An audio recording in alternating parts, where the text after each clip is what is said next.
It's been 6 months since my beloved Gary passed away, and I wanted to check in about the grief process. You might be going through this, or you might have a friend who's going through this, or a family member going through this. So I hope there might be something that I say that could be helpful.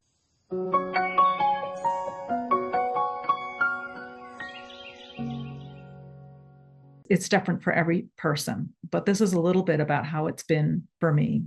I received recently this grief process diagram from the hospital that Gary was associated with. So going from normal functioning through this loop-de-loop up and down process with this down, down place, and then coming up through it, going up and down till you get to your normal functioning. Obviously, this is very simplified. And then each stage, there's all these descriptive words. And I have crossed out some of the words and circled the ones that I feel the most.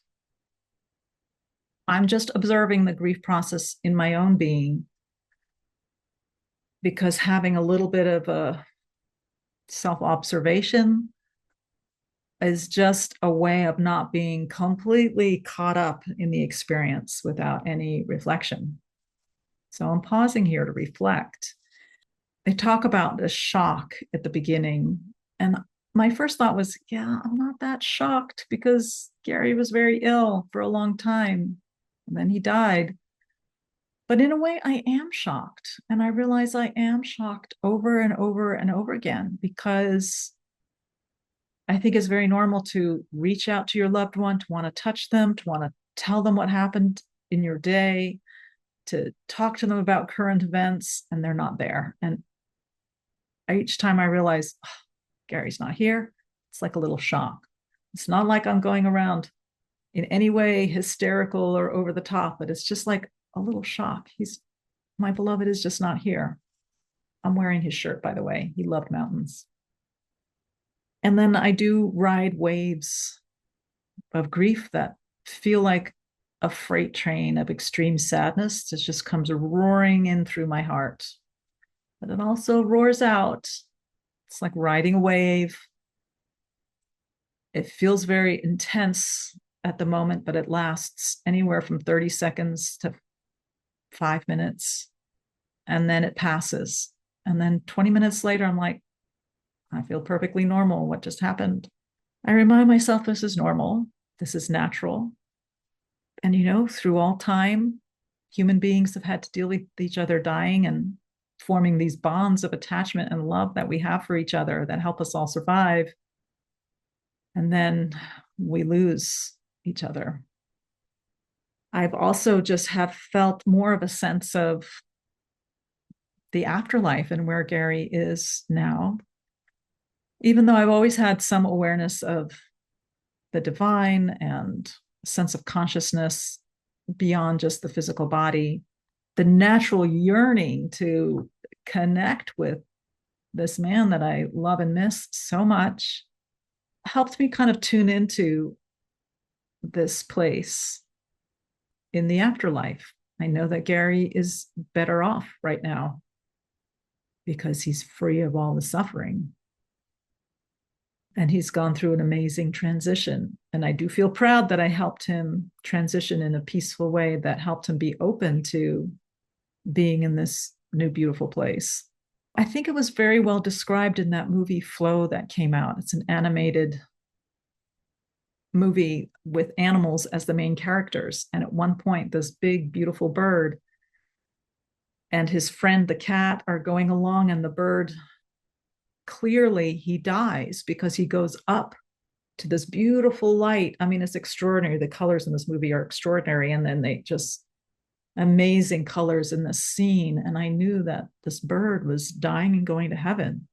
And his friend, the cat, started lifting up to go with him. And he's in wonder at seeing all these beautiful colors. But then the bird keeps going and the cat comes down to earth with a clunk. And I feel like that awareness of afterlife and the earth experience, that contrast, just feels very alive in me now. And that's part of, I think, loving someone who has passed away. So it's kind of an intense experience as well. I am making an effort not to isolate. I have at times felt this part right here, at least what I think is this part. I haven't gone all the way through this process with Gary. So I don't know. Maybe it'll, I don't worry about the process. It's natural and this is normal. And so when I have felt the more depressed side, the blah side, the life is not worth living anymore side, I witness myself having these experiences and I know that it's temporary. And I reach out to people and make my effort not to isolate. I reached out to my friend Erin last week. She invited me over for soup. She and her husband and I all had soup together. It was delicious and just the company was so nourishing. And over the weekend, I texted my friend Andrew. Together, we both carved spoons. Here's one of my spoons.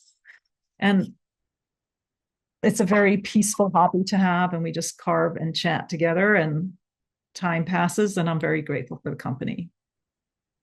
And then yesterday was a Father's Day weekend. It was Father's Day, and another friend invited me to their family gathering, and I knew there'd be a lot of people there. I knew there'd be a lot of people I didn't know. It's an hour away.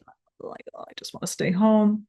But I made myself go, and I knew there'd be some people that knew Gary, and there was, and I was happy to be there and just hang and relax and have a few conversations and play with a puppy and then come home.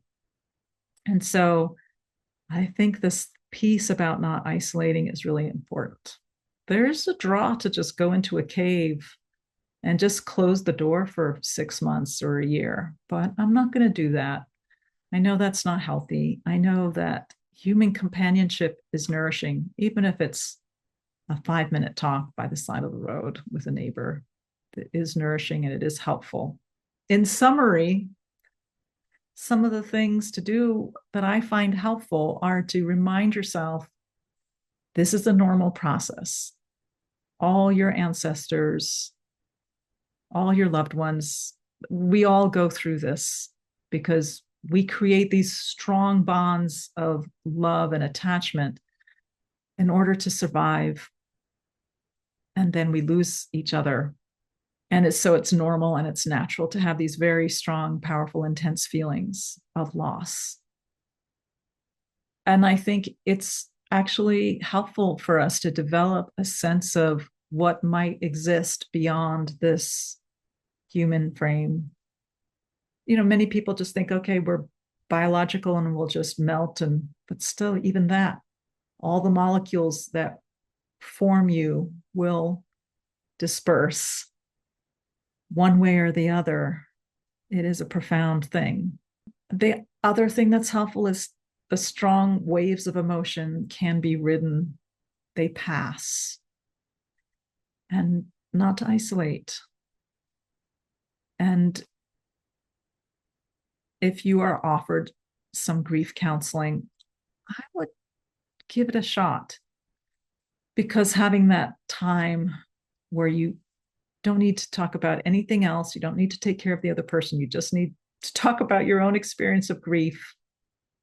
It can be just helpful and grounding.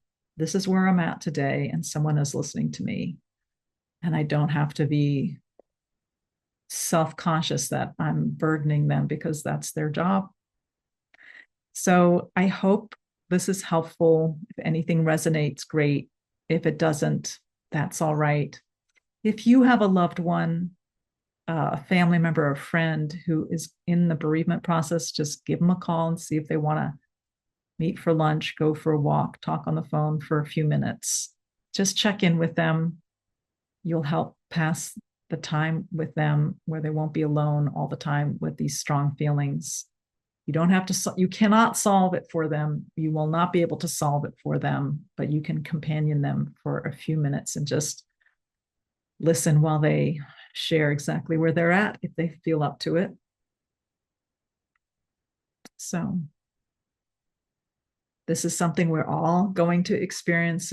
We all have experienced, we all will experience, and we will be the one in the grief seat. We'll be the one sitting next to them on the bench over and over again throughout our lives. It's all natural. It's very human. Nothing is wrong. Everything is okay.